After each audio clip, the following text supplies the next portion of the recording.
Controversy was a constant companion for Hector Gray throughout his 30-year riding career. The highs of New Zealand jockey premierships and international success were tempered by several lengthy suspensions. Despite the problems, and for all his clashes with officialdom, the enduring memory of Hector Gray will be that of a rare champion, a master horseman, an outstanding race tactician, and a benchmark for excellence. Gray was a natural horseman, instincts inherited from his parents. His father initially objected to a jockey career, so Gray's first rides around Taranaki in 1902 were in secret. He quickly honed the skills which became a trademark throughout his career. Gray had an uncanny ability to get the best out of a horse, turning average performers into winners.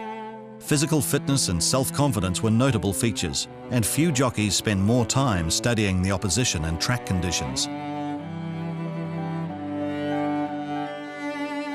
Brushes with New Zealand officials were common, and Gray was suspended for 2 years in the 1908-09 season for not allowing a horse to run on its merits.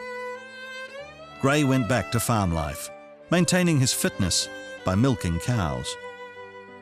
He returned 3 months into the 1910 season to pass his rivals with 64 wins. It was a pattern that was to repeat itself.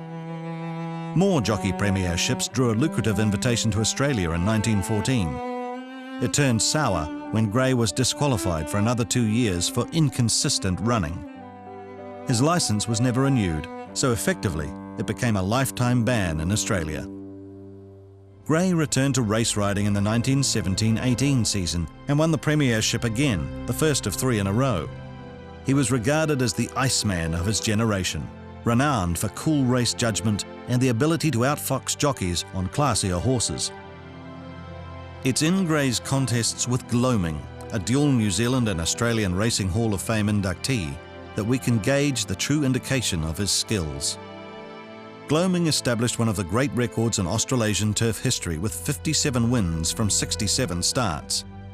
He was beaten in New Zealand just 3 times, by Sasanoff, Desert Gold and Thespian, and Gray was the winning jockey each time. Gray later expressed sadness for Gloaming as Thespian ended a sequence of 19 wins and a chance to break Desert Gold's Australasian record. The early 1920s saw Gray embark on an international odyssey.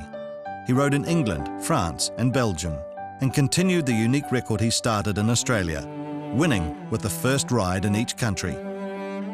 Gray won more than 100 races in that 2-year stint and earned great respect in England, where many rated him amongst the best jockeys in the world.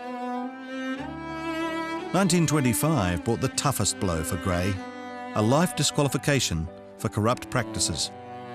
It was remitted 3 months into the 1929-30 season, with Gray in his mid-40s, an age when most jockeys would have been retired. Yet Gray returned to win the premiership with 75 victories. The following season, Gray picked up his 7th premiership by becoming the first New Zealand jockey to pass the century of wins. Gray kicked home 116 winners that season. By the time another suspension ended his career the following year, he had chalked up 921 winners in New Zealand. Among them were 3 New Zealand Cups and 3 Wellington Cups. No doubt he would have been the first New Zealand jockey to ride 1,000 winners at home, if not for the lengthy suspensions and time riding overseas. Horses were Gray's life, and he turned his knowledge and skills into a training career in New Plymouth, and then later at Eagle Lodge in Takanini. There's no doubt that Hector Gray's racing life could best be described as colourful. Yet Gray's legacy for race fans is that of a champion jockey whose name became the measure for excellence, the greatest since Hector Gray.